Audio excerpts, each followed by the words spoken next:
और पति की सेवा करना। आज माँ ऐसा अपनी बेटी को समझाकर विदा करहु सदा संग कर पद पूजा, करहु सदा संग कर पद पूजा, करहु सदा संग कर पद पूजा, करहु सदा संग कर पद पूजा, करहु सदा संग कर पद पूजा।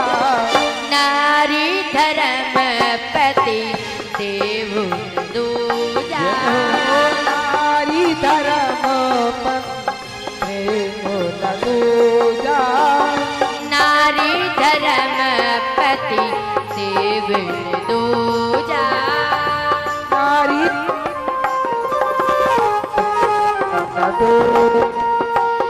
मंगल भवन अमंगल हारी, मंगल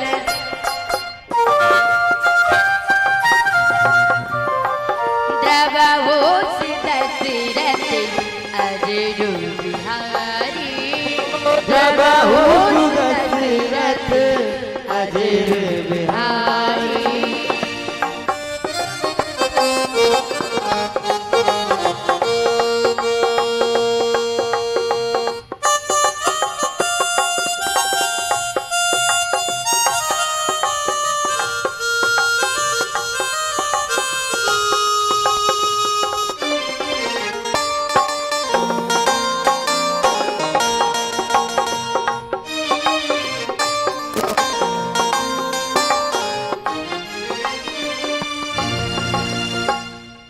आज माता मैना कहती हैं, बेटी करहु सदा शंकर पद पूजा।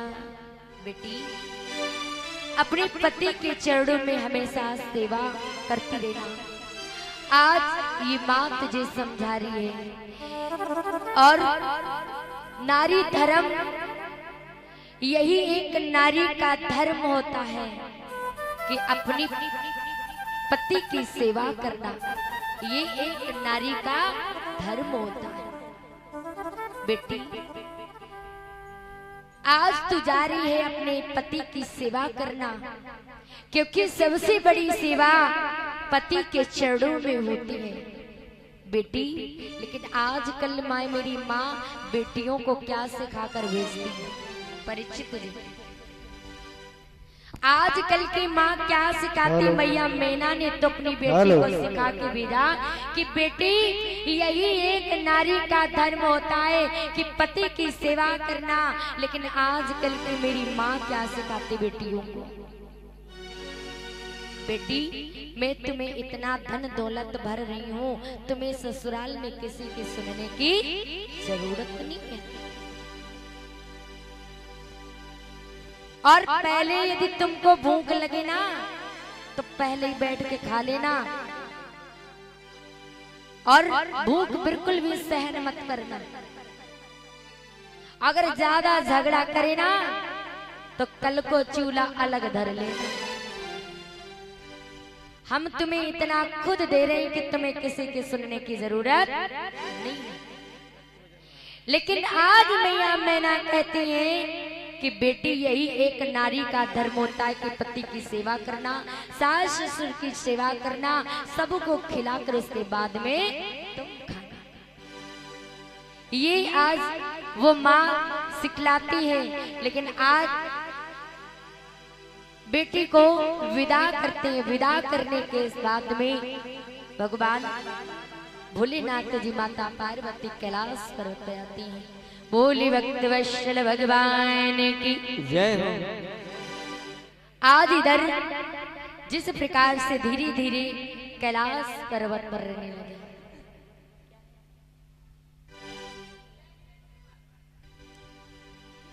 धीरे धीरे कैलाश पर्वत पर जब रहने लगे तो इधर क्या होता है? तब जन्म में हो संत कुमारा, जब जन्म हो सट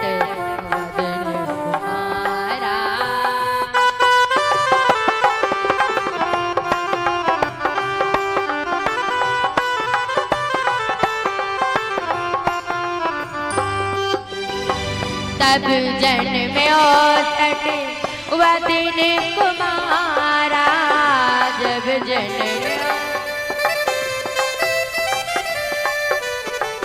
तारुक सुर समझे मारा, तारुक असुर समझे मारा।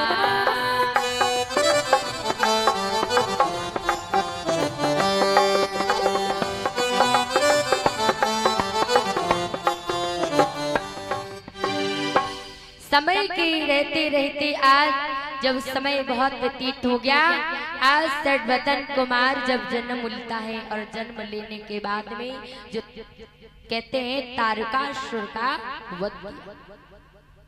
आज जैसे ही तारकासुर का वध करने के बाद में इधर बड़ा ही संक्षेप में भगवान की पावन कथा में सर्वोच्च में मैंने प्रस्तुत, क्योंकि दिन की मिट्टी में भगवान भोलेनाथ जी की पावन कथा सुनी और इस प्रकार से तारकासुर का आज वध किया और वध करने के बाद में कैलाश पर्वत पर विराजमान रहते हैं।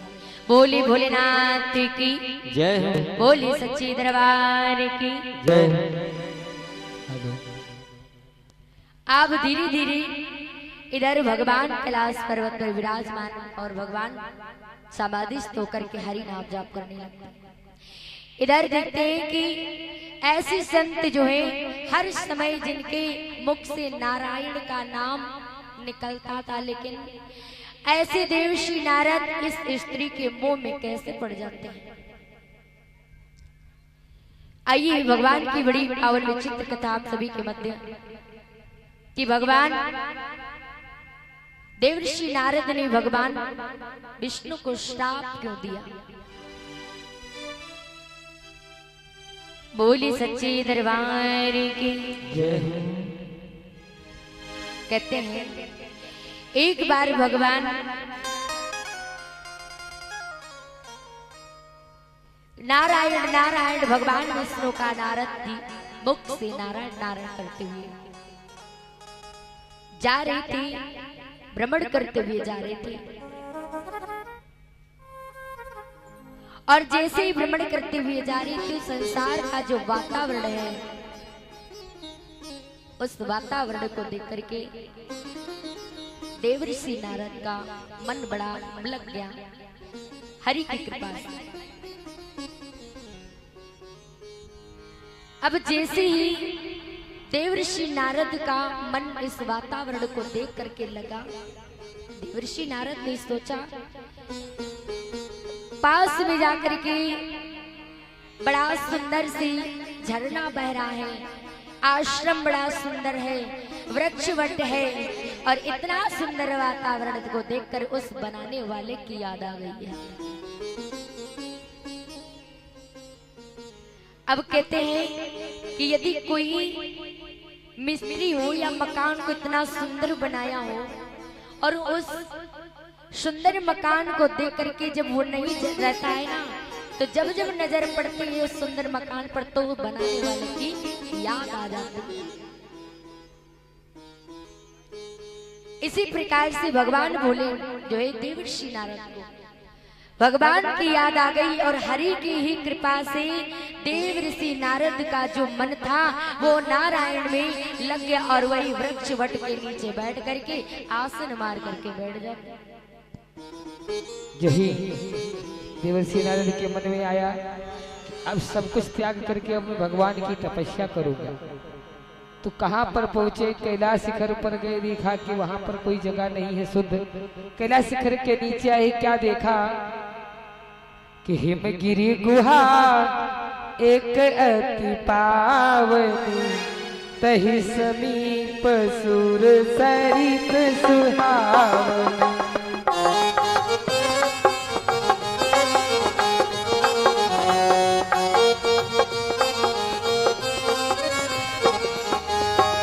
हिमगिरी गुहा एक अति पावन, तहि समीप सुर सरी सुहावन।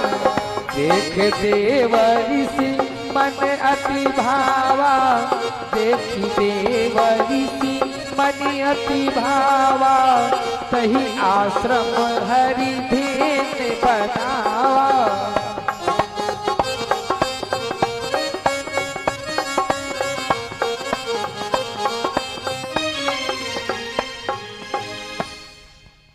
आज इस प्रकार से ये कथा कौन सुनाता है?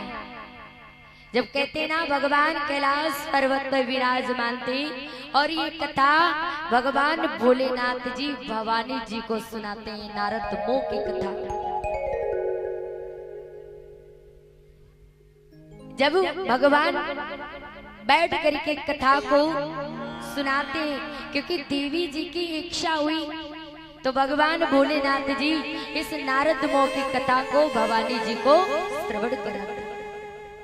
भगवान भोलेनाथ जी ने कहा कि देवी, हर बार में तो मैं तुमको कथा जब जब सुनाने के लिए बैठा तब तक तुमने कथा को श्रवण नहीं किया, कभी तुम्हारा मन नहीं लगा, कभी तुम्हें नींद आ जाती थी, लेकिन इस बार नारद मुंह की कथा आप सुनिएगा। भवानी जी ने कहा बिल्कुल, ये नारद मुंह की कथा आज भगवान भोलेनाथ जी भवानी जी को श्रवण कराते हैं कि हरि की कृपा से देवर्षि नारद उसी वृक्ष वट के नीचे बैठ जाते हैं, क्योंकि देवी को समझा रही है। सुनी देवी कि एक बार देवर्षि नारद को भी स्त्री से मोह जाता है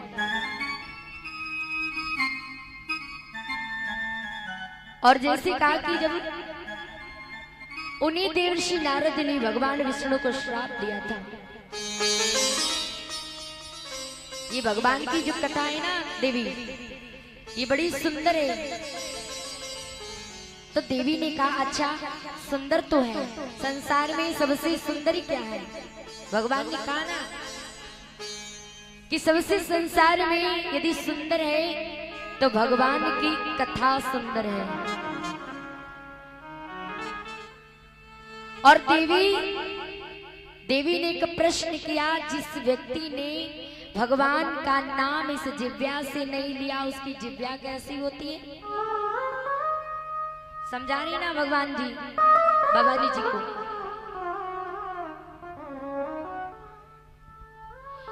कहने लगी देवी, जिसने कभी मुख से हरि का नाम नहीं लिया वो जिह्वा मेढक की तरह होती है, और जिस व्यक्ति ने कभी भी भगवान के दर्शन नहीं किए उसकी आंखें कैसी है? देवी जी पूछ रही हैं। भगवान जी कहते हैं सुनो देवी, जिस व्यक्ति ने भगवान के दर्शन नहीं किए ना उसकी आंखें जो मोर पंख के पे छपी हुई है ना वो नकली उनकी तरह होती है। जो भगवान के कभी दर्शन नहीं करता उनकी आंखें नकली उन मोर के पंखों की तरह होती है।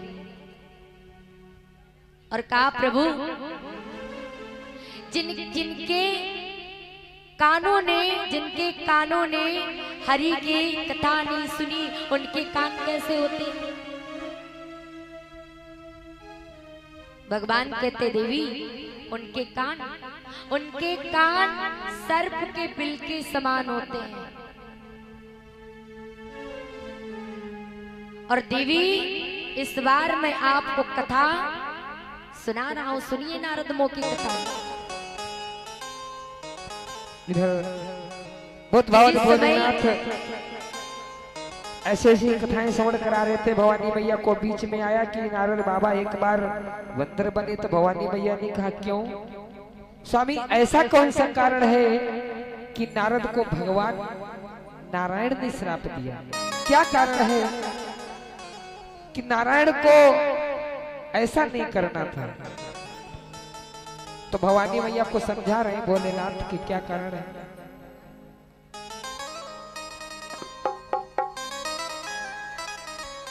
आज भवानी जी को जिस प्रकार से समझाते हैं कि जिसने कभी मुख से हरि कीर्तन नहीं की वो मेढक के समान है, और जिसने कानों से भगवान की कथा नहीं सुनी वो सर्प के बिल के समान है, जिसकी आंखों ने भगवान को दर्शन नहीं किए वो एक पंख की नकली आंखों की तरह उसकी आंखें हैं। ऐसे भगवान वार्तालाप कर रहे थे।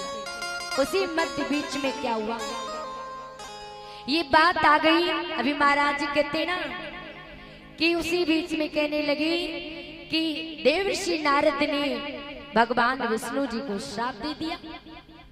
देवी जी को बड़ा आश्चर्य हुआ, अरे जो व्यक्ति हर समय अपनी जिह्वा से नारायण नारायण कहता है वो कैसे श्राप दे सकता है।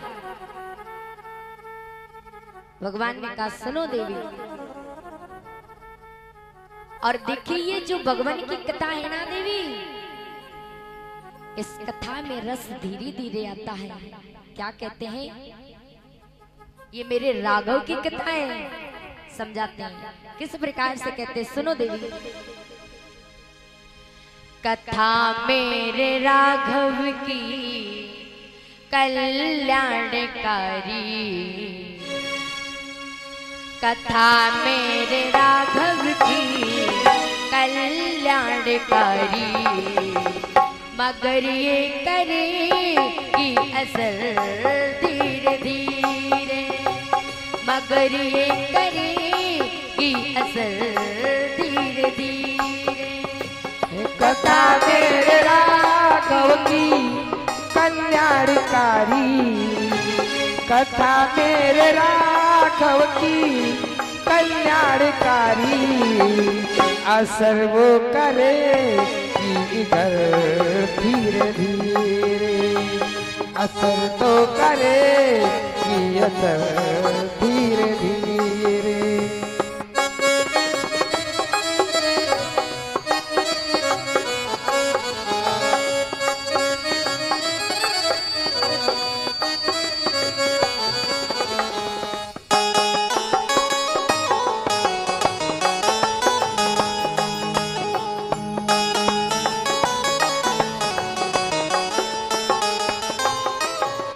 अहंकार मति मोह फैला जो भीतर, अहंकार मति मोह फैला है भीतर, उतारेगी सारा जहर धीरे धीरे, उतारेगी सारा जहर धीरे धीरे। कथा मेरे राघव की कल्याणकारी, कथा मेरे राघव की कल्याणकारी, मगर ये करेगी असर धीरे धीरे, मगर ये करेगी असर धीरे धीरे।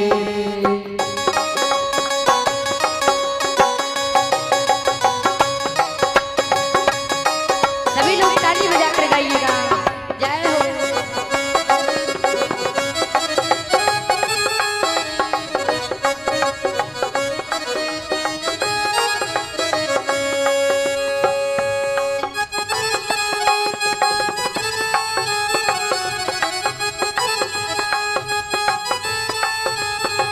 हरि बोल।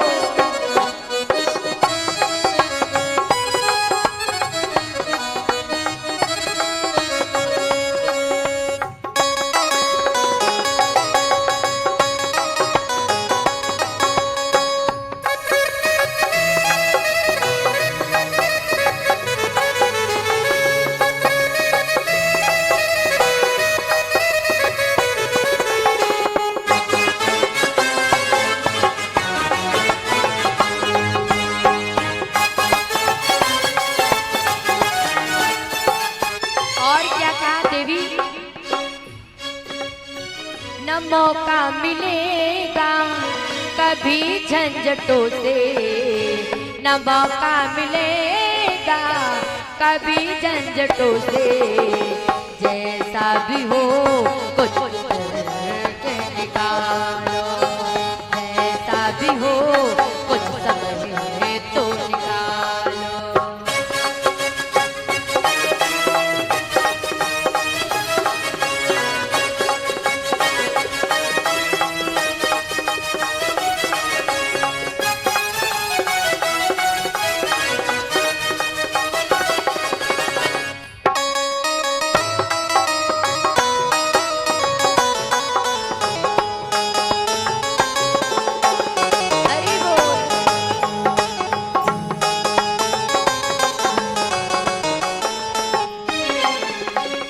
कथा राम जी की है कल्याणकारी, कथा मेरी राघव की कल्याणकारी, मगर ये करे कि नजर रे मगर ये करे कि असर धीरे धीरे